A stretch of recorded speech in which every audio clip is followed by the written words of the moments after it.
Arestado isang lalaki matapos tangay ng motorsiklo ng kanyang kababata sa Quezon City. Aminado suspect sa krimen. Nagawa niya yun para makauwi raw siya sa kanilang probinsya. May unang balita si James Agustin. May dalang helmet ang lalaking ito habang naglalakad na makuha sa CCTV sa bahagi ng Barangay Escopa 3 sa Quezon City. Matapos ang ilang minuto, sa isa pang anggulo kita na ang lalaki na nakasakay sa motorsiklo. Ang motorsiklo ninakaw pala niya.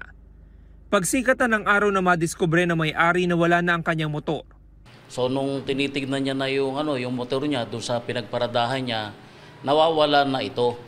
So kagad niya naman ito na sinumbong sa barangay at inireport.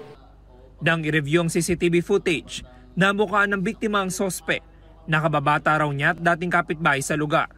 Sa ikinasang follow-up operation ng pulisya sa San Jose del Monte, Bulacan, namataan ng sospek sa gilid ng kalsada.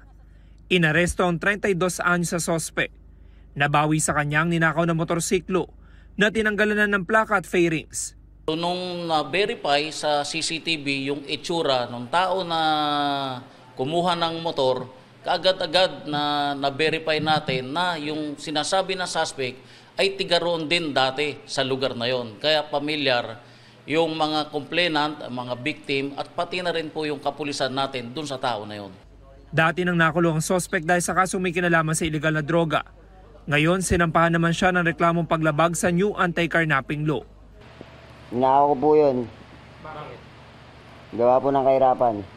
Ginamit ko lang po yun kasi po gusto ko po umuwi doon sa amin sa Bulacan. Ito ang unang balita. James Agustin para sa GMA Integrated News.